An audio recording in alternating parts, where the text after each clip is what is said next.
Today's demonstration is fused glass, and I know most of you say, oh, I don't need that. I'm never going to do that. But I decided to try fused glass on a lark. I'm like, oh, it looks cool. I think I'll try it. And then before you know it, I needed this piece of equipment, and I needed that piece of equipment, and now I have a whole studio at home full of all this equipment that I needed in order to do the job. So before I start the demonstration, though, I wanted to kind of get you a little bit familiar about fused glass, because some people seem to be a little confused about it.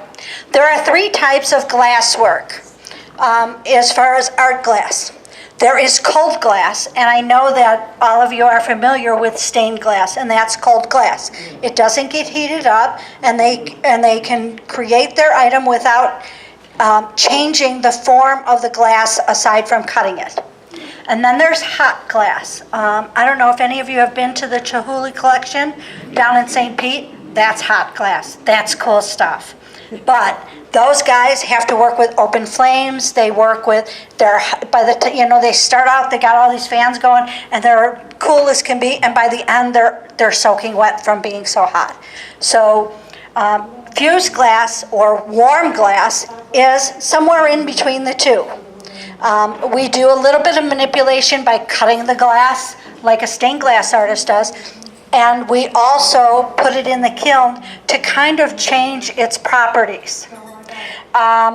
There's a whole bunch of what I would call basic equipment. Most of you are familiar with the kiln, but with the kiln comes kiln furniture, and then shelf paper so that your glass doesn't stick to the shelf when you put it in the kiln. And then there are the safety equipment. All this glass work should be done with a face mask and safety goggles. So if you decide that you want to take a class, those are two pieces of equipment that you're going to need because they're not shareable. And then there's the cutters. This is a glass cutter. This is called a runner. I don't do that cutting and breaking with my hands. I am very safety conscious. I use this to break it. And then we have the nippers. Your tile guy likes these too. Okay. Then I have some other weird little tools here that you're not going to think are tools. This is a tool. This is for working with the powders. Rubbing alcohol. That's how you clean the glass so that you get the oils, because the oils from your fingers will permanently smudge and fire into your glass. Elmer's glue, and one open flame. And all you need is this little bit of an open flame. I think that covers pretty much all the types of tools. There are many different types of glass. It's all based on its expansion rate when it's heating up and melting down. So one of the most common is coefficient 90 or COE 90, and it's one specific brand makes that kind of glass. Then there's COE 96. There is 84 to 87 COE, or coefficient for expansion, is what we call float glass, and that's like beer bottles and things like that. You can make all this beautiful art using float glass. And then there is 104, which is lamp workers or hot glass. Okay. Before I start, I want to show you some of the different forms that glass comes to me in. Okay, it comes in a sheet, usually much larger than this. It comes in a stringer. You see that? It's just a little skinny thing. It looks like a pickup stick, but skinnier. There is somewhere around here the rest of them, but I can't seem to find them. Then we have something called frit. It's powdered glass. These cost between $30 and $40 a bottle. Glass is expensive. So we have this where it's a very fine powder. Then it gets a little more coarse as you move on until what you get is a coarse that's almost like little stones. Rhinestone. I work with all of these. Oh, and then there's something called rods. And they're about this big and however long. And then the last one is called millefiori. And that is little tiny pieces of glass that when you look at them long ways, you see some kind of a pattern. It's either just pretty colors or flowers, gingerbread. It's amazing the things that these guys can do with that. And then the last thing I wanted to talk about is the types of fusing. Okay, fusing, how your glass melts is based on what you plug into your kiln. And you say, I want you to go 300 degrees per hour until you reach 500 degrees. At 500 degrees, I want you to sit at that temperature for about 20 minutes. Then after you do that, I want you to go 500 degrees per hour until you get to 1,000 degrees. And at 1,000 degrees, I want you to sit there for 10 minutes. And then after you're done with that, I want you to go as fast as possible to 900 or to 1,350 degrees. At 1,350 degrees, you're going to sit there for an hour. And then after that, you're gonna go to 1,900 degrees, and you're gonna go at a rate of 225 degrees per hour. And at 1,900 degrees, I want you to just sit there for only 10 minutes. Then I want you to go as fast as possible down to 950 degrees, and I want you to sit there for 40 minutes. And then after that, you're gonna go all the way down to 100 degrees. I know it sounds really complicated, but it's not. Your kiln has temperature gauges that you can program, and you tell it, I want you to go at this rate to this temperature, and I want you to stay there for this long. Those are called legs. And each time you fuse at either 6 legs or anywhere between 5 and 8 legs, I'd say. Standard, I frequently use a 6-leg program. That's, it's easy, and you can save your program to your kiln. The newer kilns come out have an auto program. I want you to do this kind of fuse. I want you to do a full fuse, and you set it on auto, and it does everything you want, and you tell it whether you want to go fast, slow, or medium. Another part of working with fused glass is cold working. Cold working is when you make those nice edges, everything's lined in tune. Now, I want to show you this piece for a reason. This piece has all kinds of things wrong with it. We need to see the bad stuff too. So the first thing that you might notice is that it goes, and there's a little bump. And then it goes, and there's a little bump. You see that? How it's not quite straight. This is not an abstract piece. This is a piece that was not cold worked. When you place pieces of glass too close to the edge, it will bump it out. As it expands and melts, it will take whatever form. It's not going to stay in that nice straight thing unless you put something to block it and force it to stay there. So what happens is you need to use some kind of a grinder tool to make these edges nice and straight, because if you don't, it doesn't look professional. The other thing, if you look, I don't know if you can see that. Can you see those air bubbles in there? Those little bumps in there? Yeah. Those are air bubbles. There's a special schedule or a special leg that you can build in. I want you to go and I want you to stay at this temperature for a really long time to squeeze out those bubbles so that you don't get those bubbles. I was very lazy when I did this piece. But we need these pieces around the studio to remind us, don't be lazy again. It's a patience game. Every time you run that kiln, it's about 24 hours. The bigger the kiln, the longer time it takes. So I made a window, and it took, oh my God, forever. I think it took like 30 hours I had to go every other day to empty the kiln and put the next stage in. Okay, this is just plain old cut glass, put in, full fuse, okay? The next kind of fuse is a tack fuse. Could I get a tack fuse piece? The great big, yep, that would be good, and that other great big one. This is a tack fuse piece. Okay, this tack fuse piece is cut glass. This one? Yep, with sheet glass. This is done with the powders. A tack fuse gives you texture and definition. Okay? The last one I want to show is the pot melt. That one that looks like I don't know what. A stone.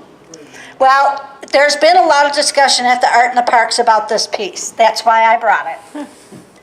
This is called a pot melt. I take a bunch of glass and I arrange it in such a way, and you could use a flower pot, anything with a hole in the bottom, okay? And the glass melts and it forms together to make this kind of swirly kind of thing. Someone told me it was a storm at sea. Somebody else told me it was a geode. Somebody told me it was outer space. It's a cool piece because it could be anything.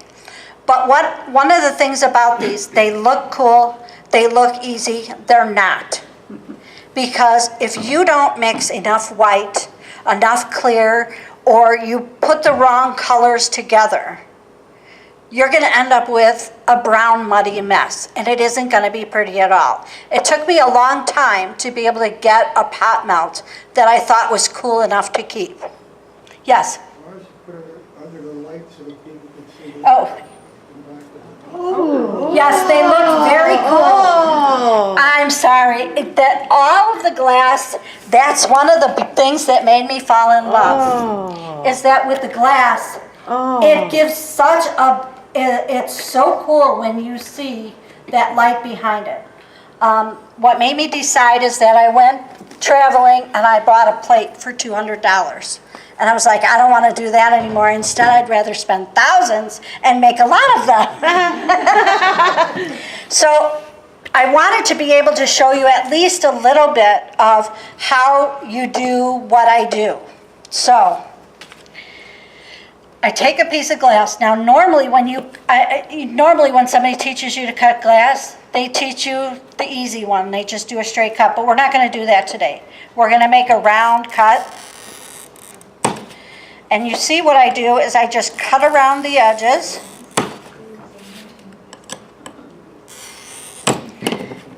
And one more. And then I take my runners and I just snip them right off.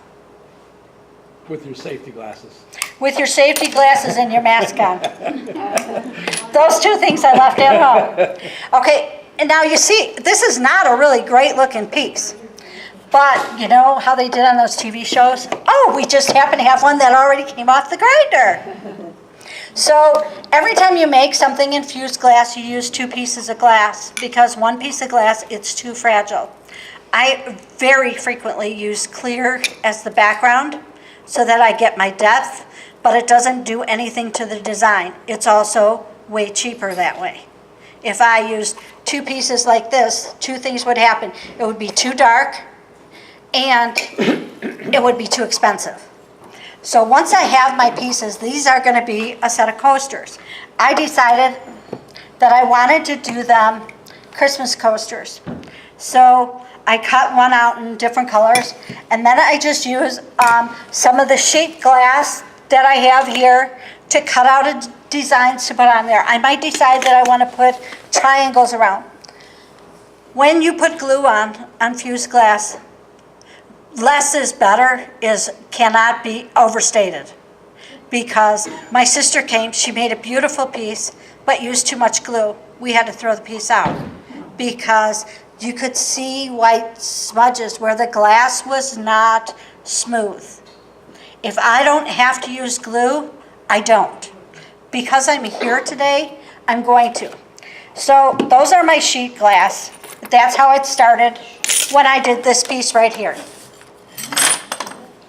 I cut a piece around and I cut a tail. Could I get that round stand, please? This is the only tricky part. This, Yep, I need this, just the stand. I don't want to break it. No, you won't break it. I'm telling you, if you dropped it on your foot, you'd break your foot. Okay, so I cut out all the pieces in advance so that this could be like that quick cooking show that you do. Oh, we happen to have one in the oven? Well, we happen to have the fish. It is the cut glass that you just saw, and I fired it once in the kiln. Now it's gonna go into this stand, okay? This is how it's gonna go. These are the pieces that I decided I wanted to use to make this piece. So, but I needed to have perfect placement for the tail because we're gonna put a pair of lips on this guy. And I can't put the lips on if they're gonna go beneath here. So it's one of those kind of things where you wanna make sure your placement is perfect. So I'm gonna mark where the stand goes so that I know not to go below that point with these pieces.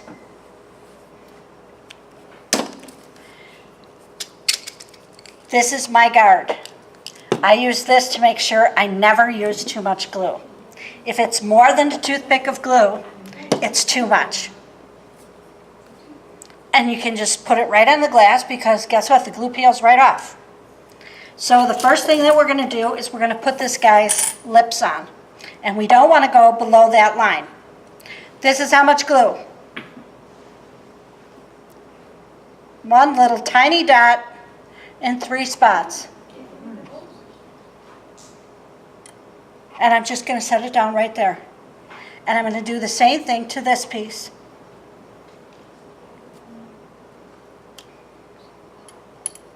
Okay, now he's got, or I'm going to say she has some lips because this is definitely a girl fish. The next thing we're going to do is put her eye on. Now her eye is 3 levels of glass. I cut and ground this piece of glass so that it was round. Then I took this little teeny one and I did the exact same thing. And I'm going to put that right on top. And then I have this even teenier piece that is a rod. I took one of those round rods that were this long and I took my little nippers and I just sliced it so that I got a bunch of these little teeny pieces. And I'm going to just put that on top there. So now her eye has a little bit of stuff going on. Then I wanted to make sure it was a girl. So I took the stringer and I cut a bunch of eyelashes.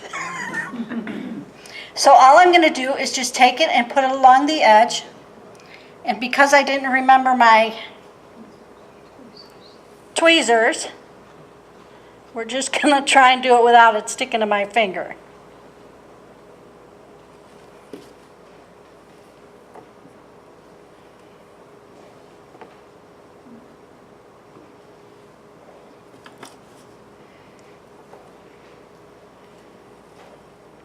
Now, if you remember when you saw that picture with the palm trees, when you do a full fuse, you lose a lot of definition. Okay? So because this is a piece that I want to keep my definition, I'm going to tack fuse it. Most of my work is tack fused because I want that definition. If I were a painter, I would not be a watercolor painter because that kind of all blurs together. I can't do that. I'm a triple type A personality. Everybody has their space and you stay in your space.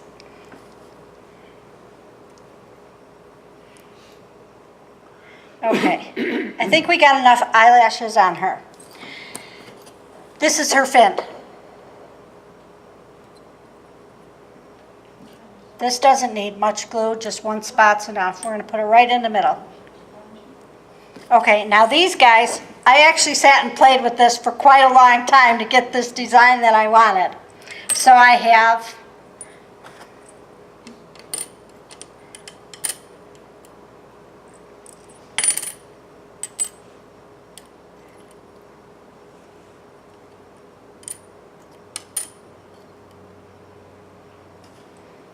Sue, when you put that in the kiln, the white part of the eyeball, because that stands up pretty high, will that decrease in height a little bit?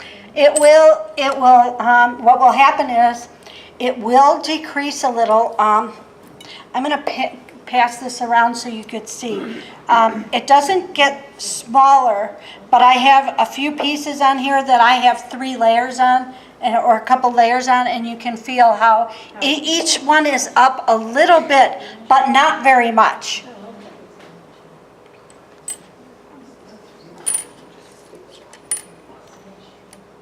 Okay, this looks like this will work.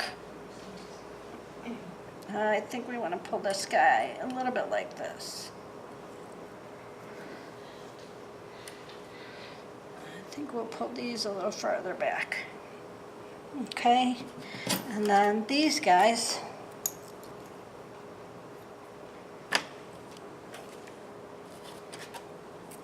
Okay, you didn't see me do this really. This is how I really do work though. It's like, oh, where are those paper towels? I can't find them. And I know they're packed in the box there somewhere because I made myself a grocery list before I came. Okay. There we go. There they are. Hey, towels. Ah, thank you. Okay, so now he's starting to take shape and actually starting to look a little bit like a fish. So we're going to finish gluing these pieces on.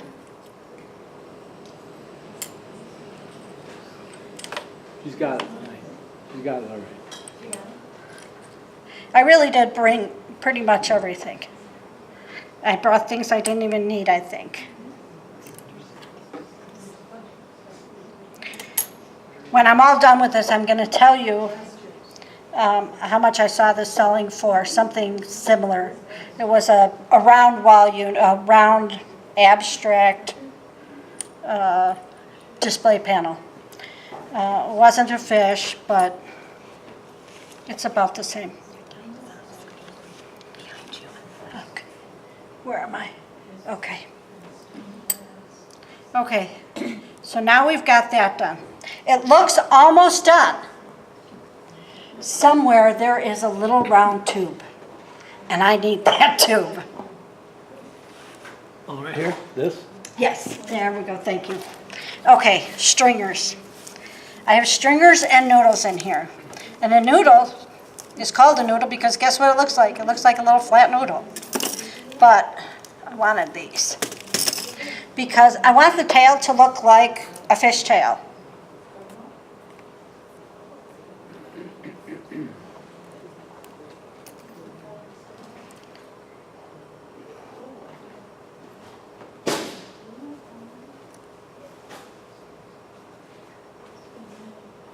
There we go.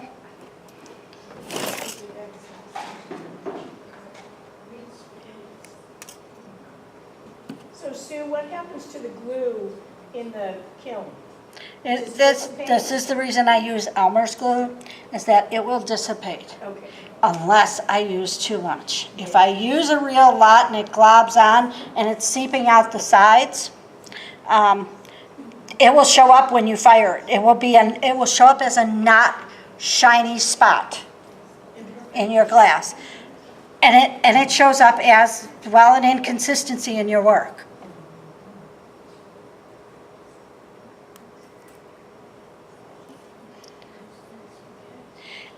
And I don't know if you can see, but I don't coat the whole thing.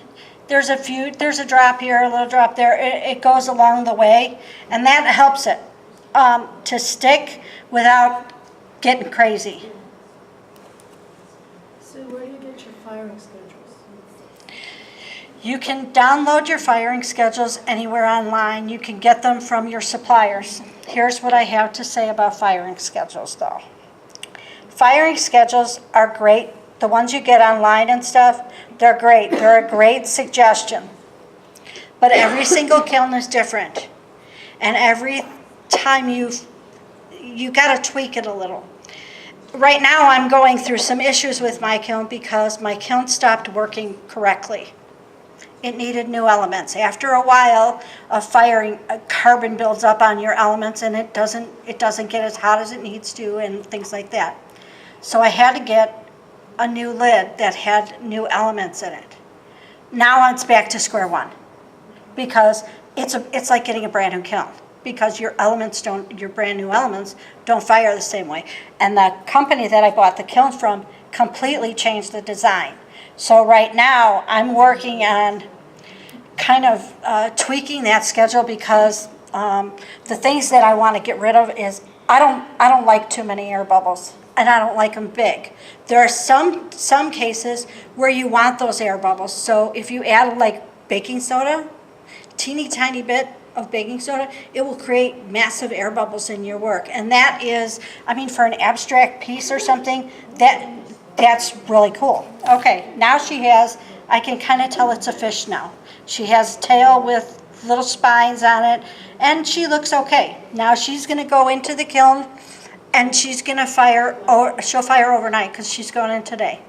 But there was one more thing that I wanted to do with this fish. This will work.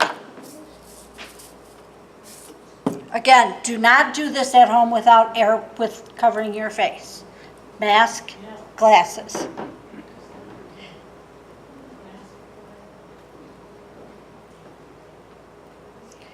And what I'm trying to get across here is my little fish, I want him to have a little bit of speckles going on in him. Okay, when I use, what you see here is all glass that is opaque. And the opaque glass is nice, but you saw how that wand looked. When you look through it, it's beautiful. So I want some translucence in here. So I'm just putting a few of these in here to give it a little bit of, I guess a little bit of sparkle is what we're looking for. Okay? And the other thing I wanted to do, there's a lot of fish that have little dots on their chests. And this girl, she's no different. She wants a little bit of that too. So we're just going to put a couple of these on her chest. And these are, once again, these are just rods that I cut into pieces so that it's so much easier to make the little dots this way than it is to try and grind them all out. So this is a shortcut.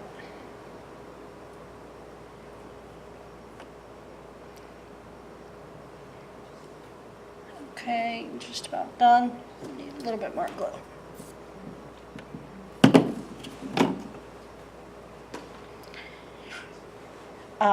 I don't know if any of you follow that rule of odd.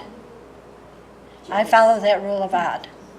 I can't help it. 3 or 5 or 7. Yes, I'm the rule of odd here. So she now has 7 dots. We're done. Okay, I don't know if you can see. Can we close up on it so they can see? Because it's really, with that look, you can't really see how cool she turned out. You don't have one already done anything? No, I don't have one of these. That's the other thing. What I do is one time. I do one-of-a-kind pieces. I don't, if somebody says, Sue, can you make this? I say, I'm sorry, I can make something like it, but I can't do it again. Bring it to the meeting when you get done. Okay. Yeah. Okay, so she is all done. The next thing, do I have time still? Well, we're at an hour. No, we're at an hour. We're done. There was one more piece I want to show you before I go.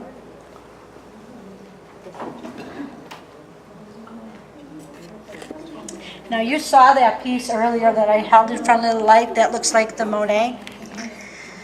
This is going to be a field of flowers.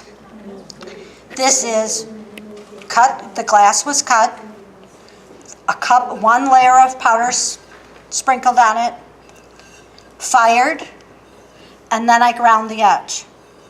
So the edge you find is different. It's a straight edge, not that rolled over kind of edge. This is the look that we want.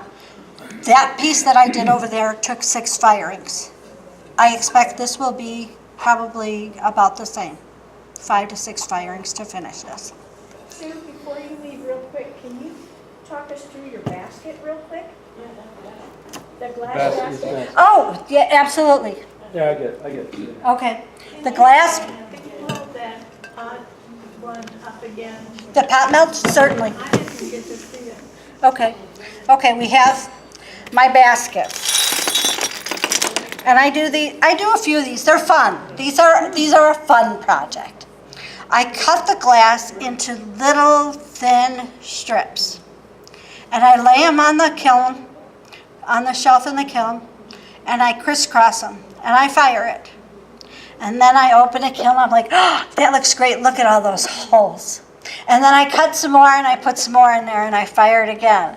And I open it up, I'm like, okay, I'm ready. No, not ready. Cut some more strips and do it again. Because, you know, each one, the amount of glass I use determines my price, the time. But anyways, after I do that, and I do this, guess what? On a tack fuse schedule. I tack fuse almost everything because I like texture. I like to touch stuff.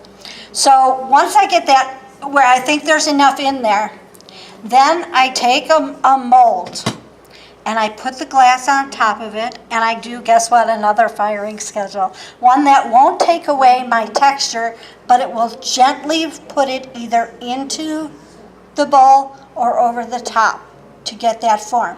In the bottom of the bowl are little teeny holes, because if you don't have holes in the bottom, it's gonna go in, and then around the center you're gonna have a big hump because air gets trapped underneath the glass.